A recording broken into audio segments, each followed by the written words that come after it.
үнэхээр эмгэнэлтэй өмнөх парламент улсын хурлын даргаыг огцруулахын тулд нэг хүн зөрөөс хууль гаргасан. Тэгээ хамгийн их сонирхлын зөрчилтэй байгаа албан тушаалтнаас тэр хуулийг өргөн барьсан. Улсын хурлаас өөрөө өргөн бариагүй. Улсын хурлын гишүүдээс өргөн бариагүй.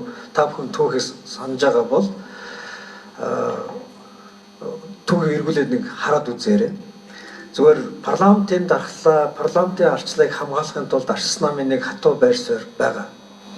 Тэр нь юу вэ гэхээр ер нь парламентын спикер буюу улсын хурлын дарга гэдэг хүн юу хийж болохгүй юм бэ гэдгийг зөв тодорхой томьёолж өгөхгүй бол тэр хийж болохгүй гэдэг зүйлийг томьёолоогүйгээсээ болоод парламент руу шаардлагагүй маргаан хэрүүл орж ирээд парламентын арчлыг өөрийг нь буснуулдаг юм байна.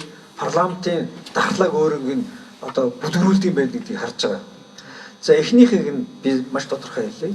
Үндэсний аюулгүй байдлын зөвлөлтөөр байгаа 3 албан тушаалтан санал зөрөөд тухайн үед парламентын улсын хурлын дарга байсан хүн өөр саналтай байсан учраас үндэсний аюулгүй байдлын зөвлөлийн бүрэлдэхүүнийг солих гэдэг энэ хэрэгцээн дээрээс улсын хурлын дарга сольж ирсэн.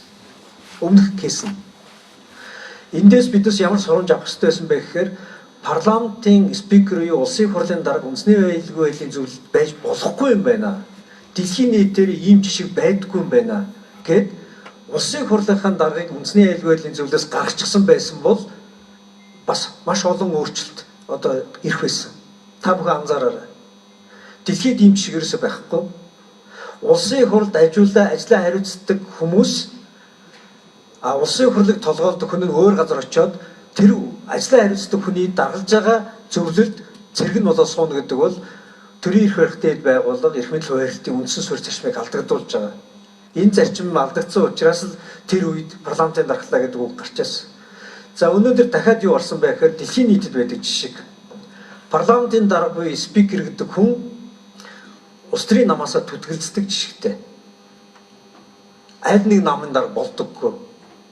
Гэтэл парламент буюу олон ургалч үзэл байдаг олон цөөхөр хуралдаад ажиллаа хийдэг энэ институцийг аль нэг намын дарга даргална гэдэг өөрөө үндсэн үлийн гажиг.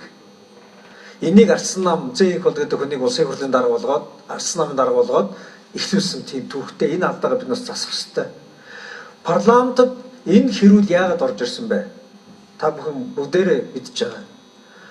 Нэг намын даргын сонгуул болоод тэр даргын сонгуул нь намынхаа тогоон дотроос салиад төр рүү орж ирээд төгсгөлд нь юу болж байна вэ гэхээр парламентын спикер огцрох уу буюу улсын хурлын дарга огцрох уу гэдэг хэрүүл рүү очиж байгаа. Биднээс сургамж аваад эндээс юу болох ёстой гэхээр цаашид улсын хурлын дарга бол аль нэг намын дарга байж болохгүй олон улсын жишгээрээ намаасаа түтгэлзээд парламентын арчлыг парламентд ёсыг хамгаалаад зогсож явах ёстой сонирхлын зөрчилгүй итгээд байх ёстой юм байна.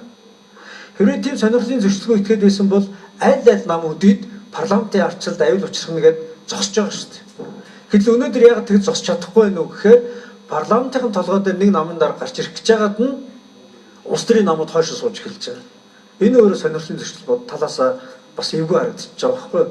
Тийм учраас би шууд өнөөдөр парламентын арчил буюу парламентд яст аюул учирлаа гэж дүгнэж чадахгүй байгаа ганц шалтгаан нь ер нь өөрөө парламентд яст бичгийн тулд аль нэг парламентын дарга улсын хурл намын дарга нь парламентын толгой дээр гарч суудаг энэ буруу жишгээл солих хэрэгтэй юм.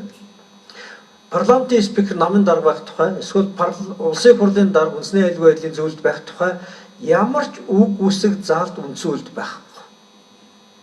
Тийм учраас бид үндсэн үйлээ буцаад сэргээх эсвэл үндсэн үйлийнхаа дагуу явах уу? Эсвэл энэ гажидсан гажууд алдаатай арчилд халгаатай байгаа тогтолцоогоо үргэлжлүүлээд явах уу гэдэг сонголттой хүн байгаа. Тэгээ энэ сонголтын дээр арчилснаа маш тодорхой байр суурь илэрхийлсэн.